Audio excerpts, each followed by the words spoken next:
Jambo na karibu katika taarifa yetu ya habari za jioni ya leo tarehe 19 mwezi wa 4 mwaka wa 2026.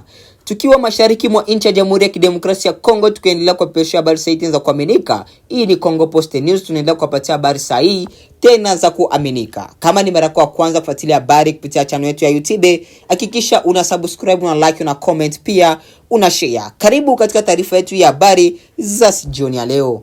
Katika muktadha wa vita vinavyoendelea mashariki mwa nchi ya Jamhuri ya Kidemokrasia ya Kongo, taarifa mpya zinaibua wasiwasi kuhusu kurejea kwa shughuli za uchimbaji madini katika mgodi wa Twangiza uliopo mkoani Kivu Kusini. Hali inajiri licha mashambulizi ya anga yaliyofanywa na jeshi la serikali ya FARDC mwishoni mwa mwaka wa 2025 kwa lengo la kuzoofisha uwezo wa kiuchumi wa waasi wa M23.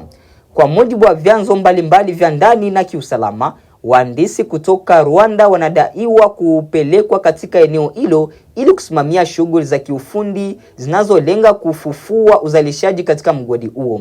Inasemekana kuwa operation hizo zinafanyika chini ya usimamizi wa kundi la AFC M23 ambalo linadhibiti eneo hilo tangu mwezi Mei mwaka wa 2025. Mgodi wa Twangiza ni miongoni mwa migodi muhimu ya dhahabu katika ukanda huo na una mchango mkubwa katika uchumi wa eneo la maziwa makuu. Hata hivyo, tangu kudhibitiwa kwake na makundi ya waasi, mgodi huo umekuwa ukitajwa mara kwa mara katika tuhuma za uporaji na uzalishaji haramu wa rasilimali za kitaifa. Ikumbukwe kuwa mwezi Oktoba mwaka wa 2025, jeshi la serikali FARDC lilifanya mashambulizi ya anga yaliyolenga miundombinu muhimu ya mgodi huo, ikiwemo matenki ya kuhifadhi mafuta na mitambo ya kuzalisha umeme. Lengo kuu lilikuwa ni kusimamisha shughuli za uzalishaji na kuzuia mapato yaliyokuwa yanadaiwa kufadhili harakati za waasi.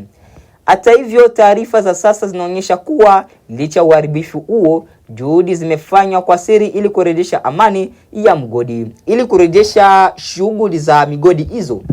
Vyanzo vya karibu na eneo hilo zinaeleza kuwa vifaa vipya vya nishati vimewekwa kwa njia ya kificho karibu na mgodi ili kuruhusu kuanza upya kwa mchakato wa uzalishaji wa dhahabu.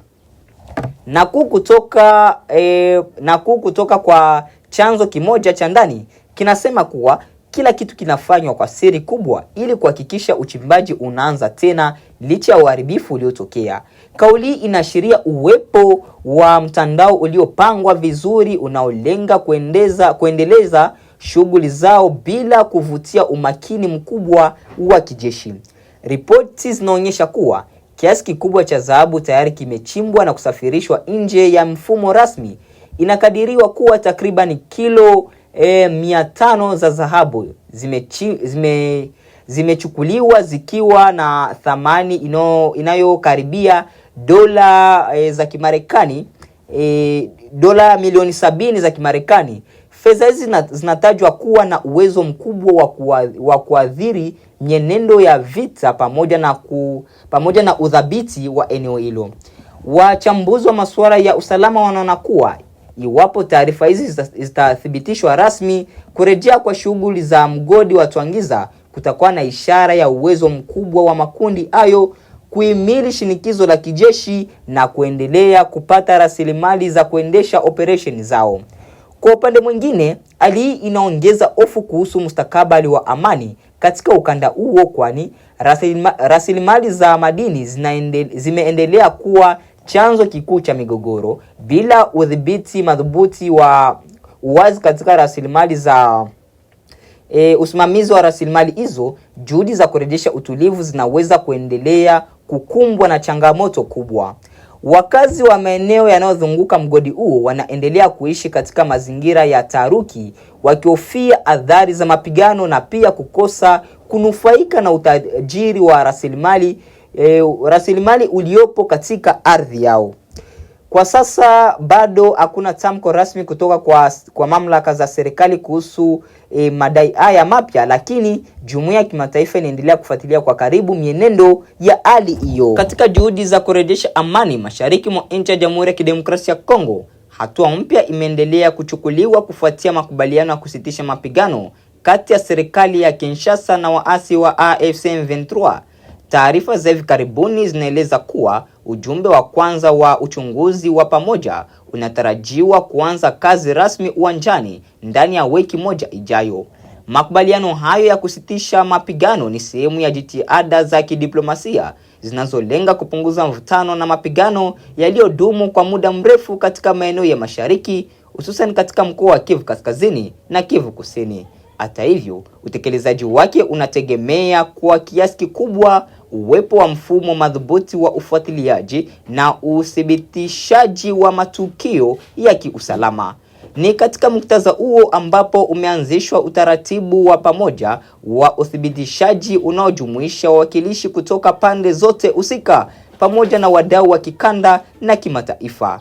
Lengo kuu la utaratibu huo ni kufuatilia kwa karibu utekelezaji wa makubaliano ya kusitisha mapigano, kuchunguza tuhuma za ukiukwaji na kuhakikisha kuwa pande zote zinazingatia masharti yaliyokubaliwa. Kwa mujibu wa vyanzo vya kidiplomasia, ujumbe huo wa kwanza unatarajiwa kupelekwa katika maeneo nyeti ambayo yamekuwa yakishuhudia mapigano ya mara kwa mara. Maeneo hayo ni pamoja na viunga vya mji wa Goma na maeneo ya Masisi na Ruchuru, ambako hali ya usalama bado ni mbaya licha ya makubaliano yaliyofikiwa. Wachambuzi wa masuala ya amani wanaeleza kuwa hatua hii ni muhimu sana katika kujenga amani kati ya pande zinazohusika. Wanasema kuwa bila mfumo wa uhakika na kuthibitisha matukio, makubaliano ya kusitisha mapigano yanaweza kubaki kuwa tu ya kukaratasi bila matokeo halisi uwanjani. Hata hivyo, changamoto bado zipo. Baadhi ya wakazi katika maeneo yaliyoathirika na mapigano wanaendelea kuishi kwa hofu, wakihofia kurejea kwa mapigano endapo makubaliano hayo hayatatekelezwa kikamilifu. Kuna wasiwasi kuhusu uwezo wa ujumbe huo kufanya kazi kwa uhuru na usalama katika maeneo yanayodhibitiwa na makundi ya waasi. Kwa upande mwingine, jumuiya ya kimataifa imeonyesha kuunga mkono hatua hiyo, ikisisitiza umuhimu wa kuheshimu makubaliano na kulinda raia. Wadau hao wanatarajiwa kuwa uwepo wa ujumbe pamoja utasaidia kupunguza migogoro na kuweka msingi wa mazungumzo ya kudumu ya kisiasa. Kwa sasa macho na masikio ya wengi yanaelekezwa katika utekelezaji wa hatua hii mpya, huku matumaini yakiongezeka kuwa inaweza kuwa mwanzo wa kurejea kwa utulivu katika maeneo ambayo yamekumbwa na vita kwa muda mrefu. Katika eneo la Masisi mkoani Kivu Kaskazini, mashariki mwa nchi ya Jamhuri ya Kidemokrasia ya Kongo, hali ya kibinadamu inaendelea kuwa ya kusikitisha kufuatia mfululizo wa ajali mbaya katika mgodi wa Rubaya. Taarifa kutoka vyanzo vya ndani zinaeleza kuwa zaidi ya watu 1315 wamepoteza maisha tangu mwezi Januari mwaka wa 2026 baada ya kutokea kwa maporomoko ya ardhi katika eneo hilo la uchimbaji madini. Waathirika wa ajali hizo ni pamoja na raia wa kawaida, wanawake, watoto pamoja na wachimbaji wadogo wanaojihusisha na uchimbaji wa kienyeji. Wengi wao walifariki dunia wakiwa kazini au wakiwa karibu na mashimo ya uchimbaji, hali inayozidisha hatari kubwa inayowakabili wananchi wanaotegemea shughuli hiyo kwa maisha yao ya kila siku. Mgodi wa Rubaya unajulikana kuwa miongoni mwa maeneo yenye utajiri mkubwa wa madini ya coltan, madini muhimu sana yanayotumika katika utengenezaji wa vifaa vya kielektroniki kama simu na kompyuta. Kutokana na thamani yake kubwa, eneo hilo limekuwa kivutio kikubwa kwa makundi mbalimbali yenye silaha. Kwa mujibu wa taarifa kadhaa za kiusalama na mashuhuda wa eneo hilo, mgodi huo unadaiwa kudhibitiwa na waasi wa kundi la AFC M23 ambao wanatajwa kuendesha shughuli zao za uchimbaji kwa njia zisizo rasmi. Pia kuna madai ya uhusiano wa karibu kati ya kundi hilo na nchi jirani ya Rwanda, jambo ambalo limeendelea kuzua mjadala mkubwa katika ngazi za kikanda na kimataifa. Inakadiriwa kuwa uzalishaji wa madini ya coltan katika mgodi huo unafikia zaidi ya tani 110 kila mwezi, kiwango kinachoonyesha ukubwa wa rasilimali inayopatikana katika eneo hilo. Hata hivyo, pamoja na utajiri huo mkubwa, wakazi wanaoishi karibu na mgodi huo wanaendelea kukabiliwa na maisha magumu, umaskini mkubwa na ukosefu wa huduma muhimu wa kijamii. Ajali hizi za mara kwa mara zinahusishwa moja kwa moja na mazingira hatarishi ya uchimbaji. Wachimbaji wengi hufanya kazi bila vifaa vya kujikinga, bila usimamizi wa kitaalamu, na mara nyingi uchimba katika maeneo yasiyo imara. Hali hii inasababisha mashimo kuporomoka ghafla na kusababisha vifo vingi kwa wakati mmoja. Mashuhuda kutoka eneo hilo wanasema kuwa kuna hali ya hofu inayotawala, huku baadhi ya wakazi wakilazimishwa kufanya kazi katika mazingira magumu chini ya usimamizi wa makundi ya waasi. Wengi wanadai kunyanyaswa au kulazimishwa kutoa sehemu yao ya mapato ili kuruhusiwa kuendeleza shughuli zao za uchimbaji. Licha ya ukubwa wa janga hili, juhudi za kudhibiti hali hiyo bado inaonekana kuwa ngumu. Hakuna hatua madhubuti zinazoonekana kuchukuliwa ili kuhakikisha usalama wa wachimbaji au kuwalinda raia dhidi ya ajali hizo zinazoendelea kugharimu maisha ya watu kila siku.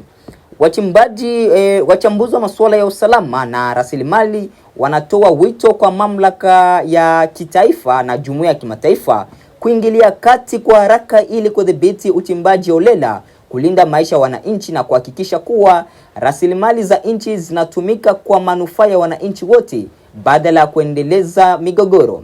Kwa sasa mgodi wa Rubaya unaendelea kubaki kuwa chanzo cha matumaini ya kiuchumi kwa baadhi ya wananchi, lakini pia umegeuka kuwa eneo la majonzi na maafa kwa mamia familia zilizopoteza wapendwa wao. Katika jiji la Goma, mashariki mwa nchi ya Jamhuri ya Kidemokrasia ya Kongo, tukio la kusikitisha limetikisa wakazi baada ya mwanaume mmoja kuuawa kikatili na umati wa watu kufuatia tuhuma zisizothibitishwa za wizi wa viungo vya siri vya binadamu. Tukio hilo limetokea usiku katika mtaa wa Ndosho, eneo la Bibunga, Nyabushongo, ndani ya manispaa ya Karisimbi, karibu na mpaka wa wilaya ya Nyiragongo. Kwa mujibu wa vyanzo vya ndani, mwanaume huyo alishambuliwa na kundi la wananchi waliokuwa na hasira kali, wakimtuhumu kuhusika katika madai ya kupotea kwa viungo au kiungo cha siri cha mwanaume mwingine. Mashuhuda wanasema kuwa kabla ya kuuawa kwake, mtuhumiwa alipigwa na kuteswa kwa nguvu kubwa ya umati huo bila kupewa nafasi ya kujitetea au kufikishwa mbele ya vyombo vya sheria. Hatimaye alifariki dunia kutokana na majeraha aliyoyapata. Tukio hili linaingia katika mfululizo wa matukio ya kufanana au yanayofanana ambayo yameripotiwa katika siku za hivi karibuni ndani ya jiji la Goma na maeneo ya jirani. Kumekuwa na kusambaa kwa taarifa zisizothibitishwa kuhusu kile kinachodaiwa kuwa wizi wa viungo vya siri, jambo ambalo limezua hofu kubwa miongoni mwa wananchi na kusababisha baadhi yao kuchukua hatua mkononi. Hata hivyo, makundi ya waasi wa AFC M23 ambao kwa sasa wanadhibiti jiji la Goma wamejitokeza kupinga vikali taarifa hizo. Wamezitaja kama upotoshaji wa habari usio na msingi wowote, wakisema kuwa hakuna ushahidi wa matukio hayo ya ajabu yanayosambazwa mitaani na kwenye mitandao ya kijamii. Wachambuzi wa kijamii wanaonya kuwa hali hii inaonyesha hatari ya kusambaa kwa taarifa za uongo katika mazingira yenye taharuki ya kiusalama. Wanasisitiza kuwa uvumi unapokuwa nafasi ya kweli unaweza kusababisha madhara makubwa, ikiwemo vifo vya watu wasio na hatia. Tukio hili limeibua tena mjadala kuhusu kile kinachoitwa haki ya umma au justice populaire, ambapo wananchi wanachukua sheria mkononi kutokana na kukosa imani au ufanisi wa vyombo rasmi vya dola. Ingawa mara nyingi hatua hizi huchukuliwa kwa nia ya kujilinda, matokeo yake yamekuwa mbaya, yakisababisha ukiukwaji mkubwa wa haki za kibinadamu. Wananchi wa Goma wanahimizwa kuwa watulivu na kuepuka kueneza au kuamini taarifa zisizothibitishwa. Pia wanashauriwa kuripoti matukio ya uhalifu kwa mamlaka husika ili hatua ya kisheria zichukuliwe badala ya kutumia nguvu au vurugu. Kwa upande mwingine, wadau wa haki za kibinadamu wanatoa wito kwa mamlaka na viongozi wa eneo hilo kuongeza juhudi za kutoa elimu kwa umma kuhusu madhara ya uvumi na umuhimu wa kuheshimu sheria. Pia wanasitiza haja ya kuimarisha mifumo ya usalama na haki ili kurejesha imani ya wananchi kwa taasisi rasmi.